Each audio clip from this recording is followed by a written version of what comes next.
Hello friends, आप सभी को नमस्कार। मैं हितेश कुमार एक बार फिर से आप सभी का ज्ञानकोश यूट्यूब चैनल में स्वागत करता हूं। आज एक नया विषय मैं आप लोगों के सामने लेके आया हूं। आज का जो विषय है वो है धर्मांतरण पर उत्तर प्रदेश सरकार का अध्यादेश। एक बहुत ही महत्वपूर्ण अध्यादेश जारी किया है उत्तर प्रदेश सरकार ने, जो कि आपकी परीक्षाओं को ध्यान में रखते हुए भी यहां से प्रश्न बन सकते हैं। चलिए इस अध्यादेश की पूरी जानकारियां एक एक करके पढ़ते हैं। सारी जानकारियों को मेरे साथ आप लोगों ने अंत तक देखना है। चलिए एक एक करके इसके पॉइंटों पर ध्यान करते हैं। तो शुरुआत करते हैं। शुरुआत यहीं से कि विवाह के लिए धर्मांतरण पर रोक लगाने के लिए उत्तर प्रदेश सरकार ने धर्म परिवर्तन अध्यादेश लागू किया है। अर्थात कि जो उत्तर प्रदेश सरकार है उसने शादी विवाह के लिए यदि धर्म परिवर्तन किया जाता है लड़का या लड़की का, उस पर रोक लगाने के लिए यह अध्यादेश लागू किया है। इस अध्यादेश का नाम पूरा क्या है? तो इस अध्यादेश का पूरा नाम है उत्तर प्रदेश विधि विरुद्ध धर्म संपरिवर्तन प्रतिषेध अध्यादेश 2020। ये पूरा का पूरा इस अध्यादेश का नाम है। इसके मसौदे को उत्तर प्रदेश कैबिनेट ने मंजूरी दी और उत्तर प्रदेश कैबिनेट ने मंजूरी देने के पश्चात उत्तर प्रदेश राज्य की राज्यपाल आनंदीबेन पटेल ने भी इस अध्यादेश पर मोहर लगा दी है। और ये बात आप लोगों को पता होना चाहिए कि यदि राज्यपाल किसी अध्यादेश पर मोहर लगा देते हैं तो वो कानून बन जाता है उस राज्य के लिए। यदि राष्ट्रपति किसी अध्यादेश पर मोहर लगाता है तो पूरे देश के लिए वो कानून बन जाता है, लेकिन जब राज्यपाल मोहर लगाता है तो वो पूरे राज्य के लिए कानून बन जाता है। तो ये एक नया कानून बनाया गया है जो कि विवाह के लिए, शादी के लिए धर्म परिवर्तन पर रोक लगाने का कार्य करेगा। उसके बाद बात करते हैं कि इस अध्यादेश के तहत गैर कानूनी धर्म परिवर्तन को गैर जमानती कहा गया और इसे एक संज्ञेय अपराध माना गया है कि जो गैर कानूनी धर्म परिवर्तन है ना, जो कानून के खिलाफ जो कि अवैध रूप से धर्म परिवर्तन किया जाता है, उसे एक गैर जमानती बताया गया और संज्ञेय अपराध बताया गया है। प्रस्तावना के अनुसार इस अध्यादेश का अगर उद्देश्य पढ़ने की बात करें, इसके उद्देश्य को जानने की बात करें तो गलत बयानी, बल, अनुचित प्रभाव, जबरदस्ती, प्रलोभन या कपटपूर्ण साधनों के द्वारा या विवाह द्वारा एक धर्म से दूसरे धर्म में गैर कानूनी धर्म परिवर्तन पर यह अध्यादेश रोक लगाता है। यही इसका मुख्य उद्देश्य है। तो ये सारी बातें बताई गई है कि गलत बयानबाजी के द्वारा धर्म परिवर्तन करना, बल के द्वारा धर्म परिवर्तन करना, अनुचित प्रभाव यानी कि किसी गलत तरीके का कोई प्रभाव डालकर, कोई दबाव बना करके धर्म परिवर्तन करवाना, जबरदस्ती किसी के साथ धर्म परिवर्तन करना, किसी भी प्रकार का कोई प्रलोभन देना, कोई लोभ देना और उसके पश्चात धर्म परिवर्तन कराना, कपटपूर्ण तरीके से, धोखेबाजी तरीके से इनके द्वारा धर्म परिवर्तन कराना जो है वो एक गैर कानूनी बताया गया है और इसके खिलाफ कुछ और धाराएं लगाई गई है और इनके खिलाफ जो पूरी की पूरी सजा का भी प्रावधान किया गया है। थोड़ी बातें और जानते हैं कि हालांकि अध्यादेश को विवाह जैसे मसलों के संदर्भ में व्यक्तिगत स्वतंत्रता में अतिक्रमण माना गया है। उल्लेखनीय है कि इलाहाबाद कोर्ट ने हाल ही में एक फैसले में कहा कि अपनी पसंद के आदमी के साथ रहना उनके धर्म की परवाह किए बगैर व्यक्तिगत स्वतंत्रता और जीवन की स्वतंत्रता में निहित है। ये इलाहाबाद हाई कोर्ट ने कहा। इलाहाबाद हाई कोर्ट जो है वो उत्तर प्रदेश का हाई कोर्ट है और हमारे देश का सबसे बड़ा हाई कोर्ट भी, सबसे ज्यादा जजों की संख्या भी इलाहाबाद हाई कोर्ट में है। इलाहाबाद हाई कोर्ट ने कहा कि शादी के लिए अपने पसंद के व्यक्ति के साथ रहना ये धर्म की परवाह करे बगैर ही किसी व्यक्ति की व्यक्तिगत स्वतंत्रता और जीवन जीने की स्वतंत्रता में निहित है, लेकिन विवाह जैसे मसलों के संदर्भ में ये व्यक्तिगत स्वतंत्रता के अतिक्रमण माना गया है। उसके बाद बात करते हैं कि ऐसे में उत्तर प्रदेश सरकार ने आदेश परोक्ष रूप से, प्रत्यक्ष रूप से नहीं कहा बल्कि परोक्ष रूप से जीवन और व्यक्तिगत स्वतंत्रता के अधिकार में हस्तक्षेप के रूप में देखा जा रहा है। उत्तर प्रदेश के मुख्यमंत्री श्री योगी आदित्यनाथ ने कथित तौर पर यह कहा कि लव जिहाद पर रोक लगाने के लिए एक कानून लाने का दावा किया था और इस कानून लाने के दावे को ही आगे बढ़ाते हुए उत्तर प्रदेश सरकार ने इस अध्यादेश के रास्ते इस कानून को लागू किया है, जो धर्मांतरण के विरुद्ध कानून है। इसका सीधा सीधा सा मतलब भी ये रहेगा कि लव जिहाद के खिलाफ ये एक कानून लाया गया है, कि अब ऐसा नहीं है कि लव जिहाद की समाप्ति करने के लिए ये कानून लाया गया है। उसके बाद बात करते हैं कि इस अध्यादेश के तहत कुछ प्रमुख शब्दों की व्याख्या की गई है। ये जो अध्यादेश है इसमें कुछ शब्दों को पूरी तरह से व्याख्यात्मक रूप से बताया गया है कि क्या चीजें सही है, क्या चीजें गलत है, किस शब्दावली के तहत ये कार्य किया जाता है। तो बात करते हैं उन सभी शब्दों की बात। सबसे पहले तो है प्रलोभन क्या है। इस अध्यादेश के अनुसार प्रलोभन क्या है, कि प्रलोभन जो शब्द है इसके बारे में इस अध्यादेश में क्या कहा गया है। तो अध्यादेश के तहत प्रलोभन के आधार पर गैर कानूनी धर्म परिवर्तन पर प्रतिबंध है। प्रलोभन से तात्पर्य है कि नगद या वस्तु के रूप में उपहार, परितोषण, सुलभ धन या भौतिक लाभ से है। रोजगार, किसी धार्मिक निकाय द्वारा संचालित प्रतिष्ठित विद्यालय में निशुल्क शिक्षा या बेहतर जीवन शैली दैवीय प्रसाद से है। तो ये सारे के सारे जो अर्थ बताए गए हैं ये प्रलोभन के ही अर्थ के रूप में लिए गए हैं।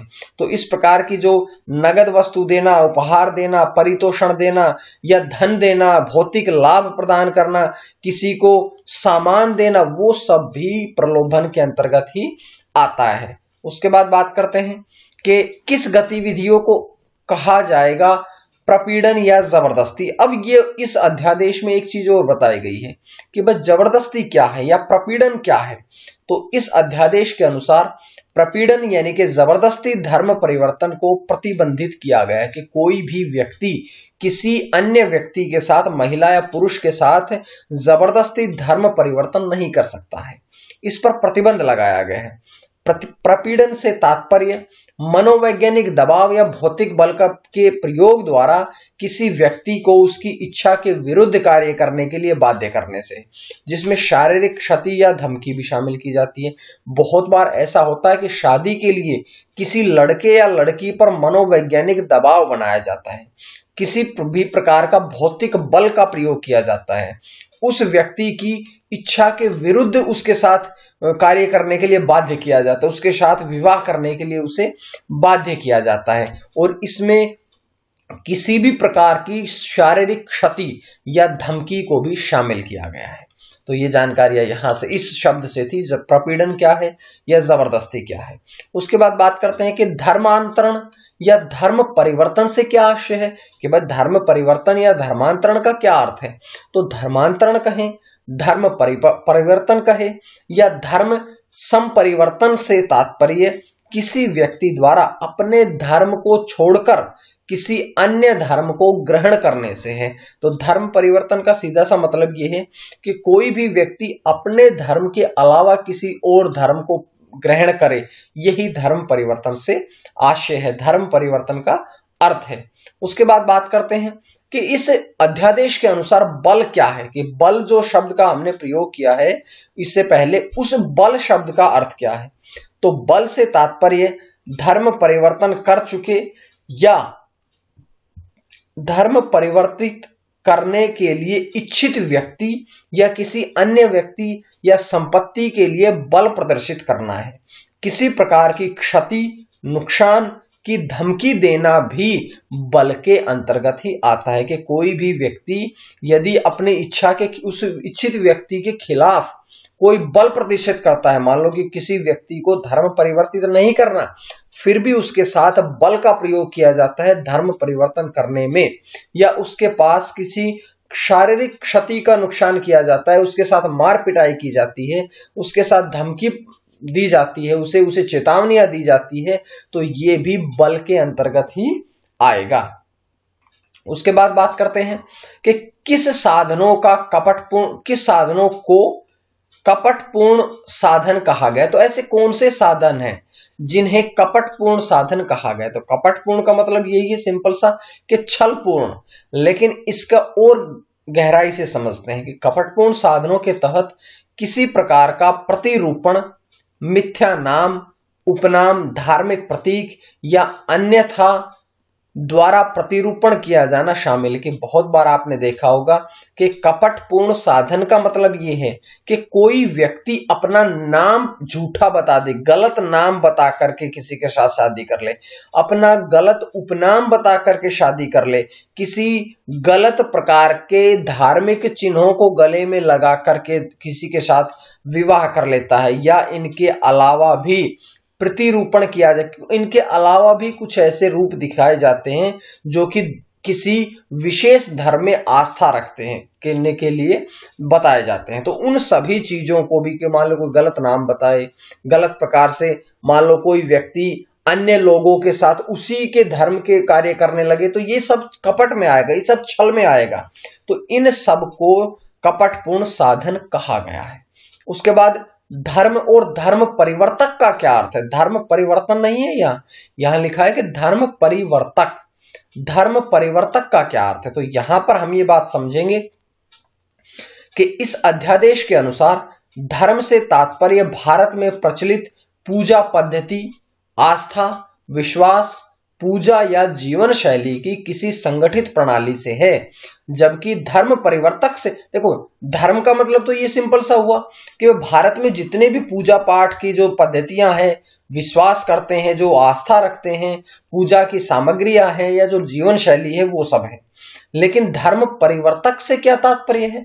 तो धर्म परिवर्तक से तात्पर्य है कि किसी ऐसे धार्मिक व्यक्ति से है धर्म परिवर्तक जो एक धर्म से दूसरे धर्म में परिवर्तन का कार्य करवाता है।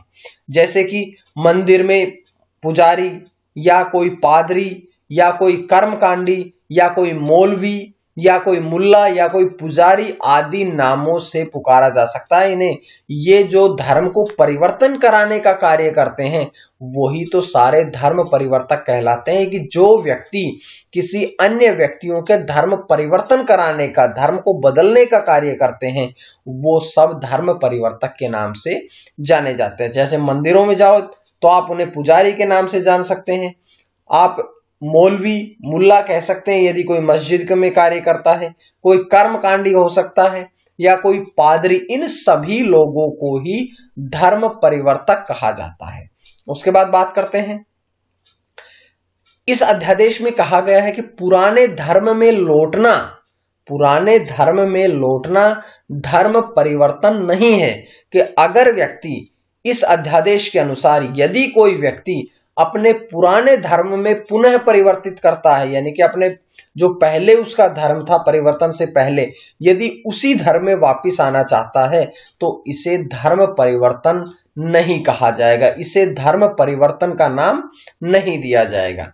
उसके बाद केवल ये लोग दर्ज करा सकते हैं एफआईआर। अगर किसी कोई पीड़ित है इस चीज से तो वे कौन कौन व्यक्ति है जो इसके खिलाफ एफआईआर दर्ज करा सकते हैं?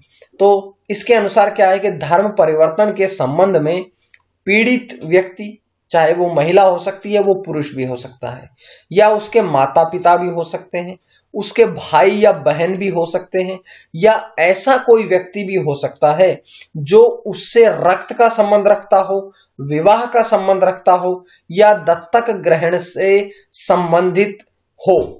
वे सभी व्यक्ति एफआईआर दर्ज करा सकते हैं या करा सकती हैं। देखिएगा सारे व्यक्ति बताए गए हैं कि जो पीड़ित व्यक्ति है, उसके माता पिता, बहन, भाई, उसके जितने भी रक्त संबंधी साथी हैं, वे सारे के सारे एफआईआर दर्ज करा सकते हैं। उसके बाद बात करते हैं कि सजाओं का क्या क्या प्रावधान है, कि भाई कौन कौन सी सजाएं मुकर्रर करी गई है इस अध्यादेश में।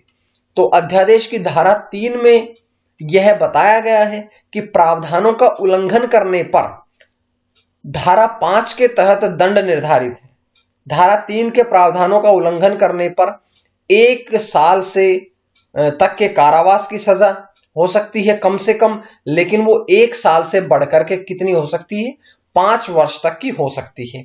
इसके साथ साथ 15,000 रुपए जुर्माने का भी प्रावधान किया गया, यानी कि सजा 1 से 5 साल और जो जुर्माना है वो 15,000 रुपए तक का जुर्माना मुकर्रर किया गया है। उसके बाद है कि यह भी बताया गया है कि यदि कोई व्यक्ति या यदि कोई अवयस्क महिला या अनुसूचित जाति या अनुसूचित जनजाति के व्यक्ति के साथ में कोई ऐसा धर्म परिवर्तन का कार्य किया जाता है तो उसके लिए सजा जो है वो कम से कम 2 वर्ष की होगी और ज्यादा से ज्यादा 10 वर्ष की होगी। देखिएगा, ये अनुसूचित जाति और जनजाति के लिए बताई गई है कि 2 से 10 वर्ष की सजा होगी और जो जुर्माना है वो 25,000 रुपए से कम नहीं होगा, यानी कि कम से कम 25,000 रुपए और ज्यादा कितना भी हो सकता है।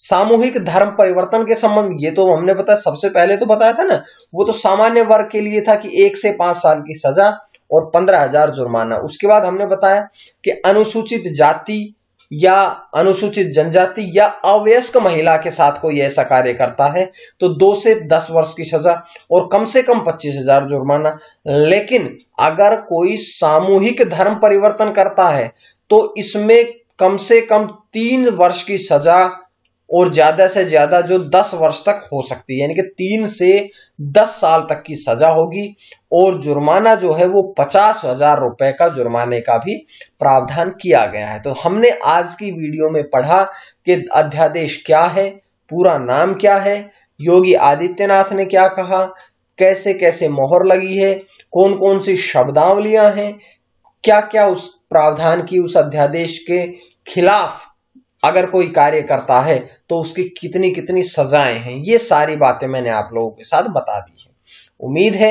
मैं उम्मीद करता हूं आपको वीडियो पसंद आई होगी और अगर आपको वीडियो पसंद आई तो आप लोग ज्ञानकोश यूट्यूब चैनल को सब्सक्राइब कर लें और ज्ञानकोश टेलीग्राम चैनल से जुड़े और ज्ञानकोश फेसबुक पेज से जुड़े ताकि आपको डेली इसी प्रकार से वीडियोस मिलते रहें। आज के लिए इतना ही। मां सरस्वती की कृपा आप सभी पर बनी रहे। आप सभी का बहुत बहुत धन्यवाद।